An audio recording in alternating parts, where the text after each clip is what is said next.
The originals, there were the prequels, and this is really the next generation. Luke's no longer the protagonist, it's Rey, played by Daisy Ridley. It was 2017. Mark Hamill sat in his dressing room on the set of Star Wars, The Last Jedi, holding a script that would change everything. For 40 years, he had been Luke Skywalker, the farm boy who became a hero, the optimist who saw light in Darth Vader himself.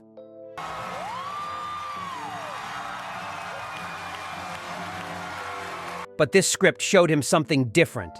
Luke was broken. Luke had given up. Luke wanted to die alone on an island. And Hamill couldn't understand why. What followed would become one of the most fascinating and painful chapters in Star Wars history. An actor publicly disagrees with his director, fans taking sides. A beloved character transformed in ways that felt unforgivable to millions. But here's what makes this story worth telling. At 71 years old, after all the controversy and heartbreak and debate, Mark Hamill finally understands what The Last Jedi was trying to do. And that understanding changed everything about how he sees Luke Skywalker's final chapter. The script that broke his heart. When Rian Johnson first pitched his vision for The Last Jedi to Mark Hamill, the actor's response was immediate and visceral. He disagreed with almost every choice. And I think it's just because the attitude of tossing on the go worked really well. So it's still keeping that kind of like... Johnson wanted Luke to be a hermit who had abandoned the Jedi way.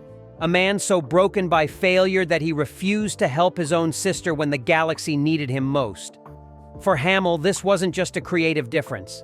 It felt like a fundamental misunderstanding of who Luke Skywalker was. In interviews during the film's press tour, Hamill didn't hide his feelings. He told journalists he fundamentally disagreed with the direction. He said Jedi don't give up, that even if Luke failed, he would regroup and try to fix his mistake. The comment that went viral was simple and devastating. Hamill said he almost had to think of this character as someone else entirely. Maybe Jake Skywalker, because this wasn't his Luke Skywalker. Those words became ammunition in a cultural war. Fans who hated the film pointed to Hamill's criticism as proof they were right. Others felt betrayed that the actor would undermine his own movie. Johnson found himself defending choices that his own star publicly opposed. It was messy and painful, and very, very public. And Hamill, watching the fallout, realized he had made a terrible mistake. The hero who never quit. To understand why Hamill reacted so strongly, you have to understand what Luke Skywalker meant to him.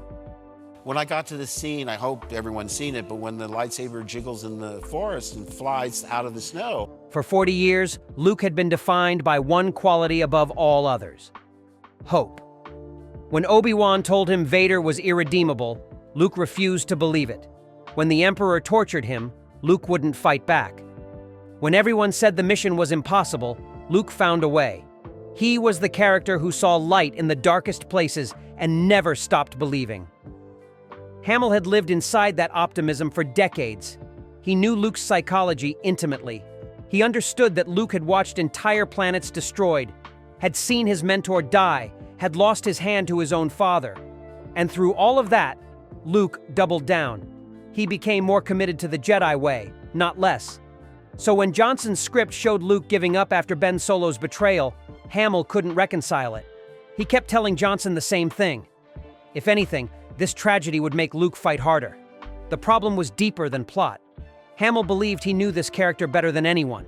He had spent 4 decades defending Luke's choices, explaining his psychology, embodying his spirit. And now a director he barely knew was telling him that everything he understood about Luke was wrong.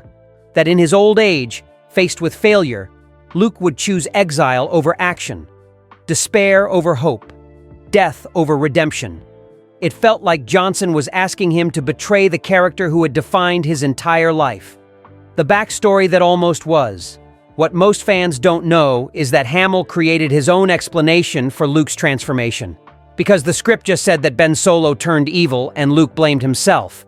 But that wasn't enough for Hamill to justify such a drastic change. So he invented a tragic backstory that would make Luke's exile feel earned.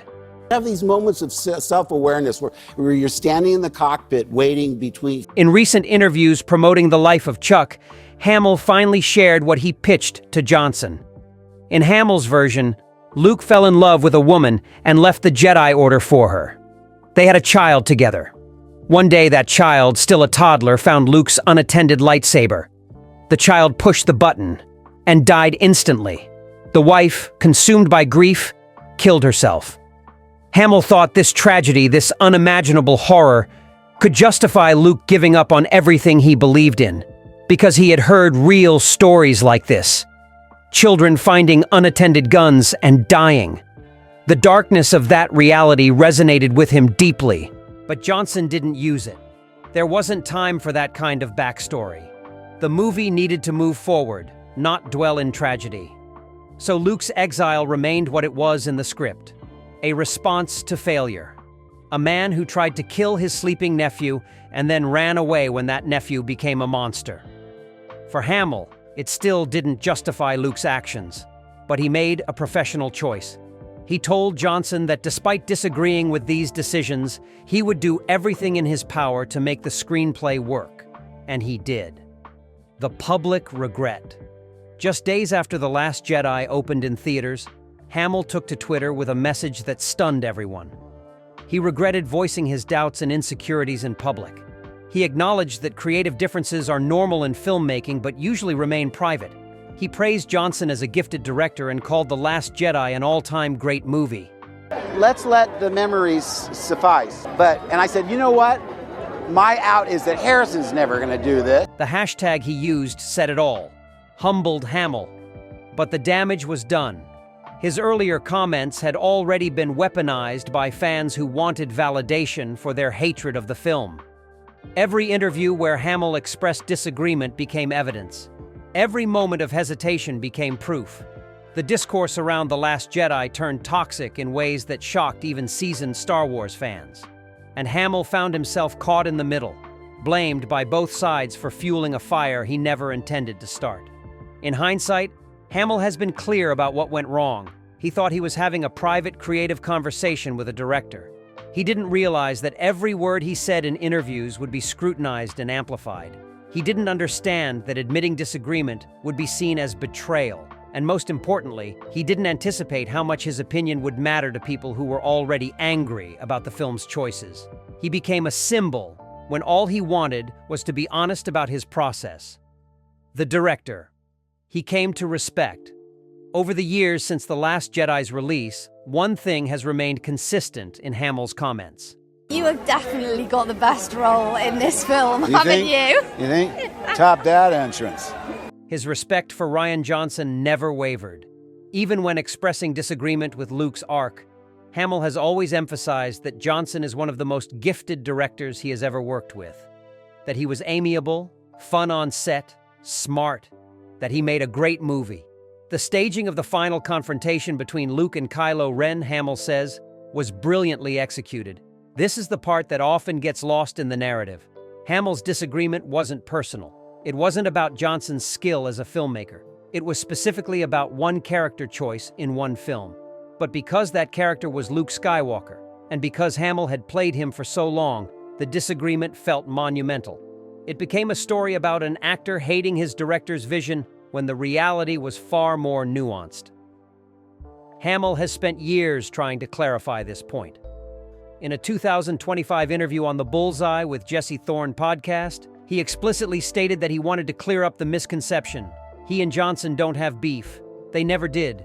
The idea that Hamill hates The Last Jedi is simply not true. What is true is that he struggled to understand Luke's choices. And in that struggle, he made his concerns too public. But his respect for Johnson's artistry never diminished. At 71, a new perspective now. Nearly 8 years after The Last Jedi's release, Mark Hamill is 71 years old, and his perspective has evolved in ways he couldn't have predicted. In recent interviews, he has spoken with a kind of acceptance that wasn't there before. He acknowledges that maybe he should have kept his dissatisfaction to himself, that going public with his creative differences might have colored things in ways that hurt the film and the fandom. But there's something deeper happening too. Hamill is finally starting to understand what Johnson was doing with Luke. The Last Jedi wasn't about showing Luke as a hero who never makes mistakes. It was about showing what happens after a hero fails, what it costs to live with the weight of your own legend. Luke's speech to Rey about the burden of being a myth, the arrogance of thinking you're special, the danger of believing your own hype. Hamill now sees that as one of the greatest performances of the film, a raw, fourth-wall-breaking moment where the character and the actor were saying the same thing. Because Hamill knows what it's like to be trapped by a legend. For decades, he was Luke Skywalker first and Mark Hamill second. Fans couldn't see him as a person, only as a character. Directors typecast him, limiting his opportunities because they couldn't imagine him as anyone else. He loved Luke, but Luke also broke him. And in The Last Jedi, he got to express all of that pain, all of that frustration, through a character who was living the same trap. The death that made sense. One of the most controversial moments in The Last Jedi was Luke's death. After projecting himself across the galaxy to save the Resistance, Luke fades into the Force, dying from the effort. Fans were outraged. Some felt it was anticlimactic. Others argued Luke deserved a more heroic end. But Hamill, even in his disagreement with parts of the film, has always defended this choice. He called it a nice exit, and he meant it. In a CBS This Morning interview, Hamill explained his thinking. He said that not only did he think it was the right time to leave the franchise, but that you want to dignify a good exit just as much as you enjoy a good entrance. Luke's death wasn't about combat or defeating an enemy. It was about sacrifice without violence, about inspiring hope without harming anyone. He distracted an entire army. He gave Leia time. He became the legend the galaxy needed. And then he let go. Hamill has even joked about the irony of Luke's death. He died from an overdose of the Force. He points out that nobody ever warned him. Obi-Wan never said use the Force in moderation. Yoda never mentioned that overexertion could be lethal. But the underlying message is clear. Hamill understands that Luke's ending fit the spiritual side of Star Wars more than its action hero side. And that's harder to accept, but ultimately, more meaningful. Why this story still divides us. 8 years later, The Last Jedi remains the most divisive Star Wars film ever made. The arguments haven't stopped, the battle lines haven't moved, and Mark Hamill's journey through acceptance and regret and understanding sits right at the center of that divide. Because his experience mirrors what millions of fans went through. The shock of seeing a beloved character transformed, the anger at choices that felt wrong, the slow, painful process of trying to understand why. What makes Hamill's story so compelling is his honesty. He didn't pretend to love something he struggled with. He didn't fake enthusiasm to sell tickets. He admitted his doubts, paid the price for that honesty, and then spent years working through what it all meant. That's rare in Hollywood. It's even rarer in franchises as protective and corporate as Star Wars. Hamill gave us something most actors never do. A window into the messy, complicated reality of bringing iconic characters to life. The divide over The Last Jedi isn't just about Luke Skywalker. It's about what we expect from our heroes. Do we want them to stay frozen in time, forever the optimistic farm boy who believes in redemption? Or do we allow them to age, to fail, to carry the weight of their mistakes? Hamill initially wanted the former. Johnson demanded the latter. And audiences split down the middle, unable to reconcile these two visions of who Luke should be. The legacy of Jake Skywalker. That phrase, Jake Skywalker, has become shorthand for everything wrong with The Last Jedi in the eyes of its critics. It represents the feeling that this character wasn't Luke at all, but some imposter wearing his face. Hamill regrets that the phrase exists. He never meant for it to become a rallying cry for angry fans. He was simply trying to explain his process as an actor, how he had to mentally distance himself from his own understanding of Luke to play this new version. But the phrase stuck because it captured something real. The dissonance between who Luke was and who he became felt jarring to many viewers. The hero of the original trilogy would never hide while his friends fought and died. That Luke would have sensed Han's death through the Force and come running. He would have confronted Kylo Ren face to face, not through a projection. He would have rebuilt the Jedi Order, not burned their sacred texts. Jake Skywalker did all those things. Luke Skywalker would not. The controversy over The Last Jedi will never fully die. That's the nature of passionate fandoms. But Hamill's story offers something valuable. A reminder that even the people closest to these characters struggle with change. That honest disagreement doesn't mean hatred. That you can criticize art you helped create and still respect the artists who made it.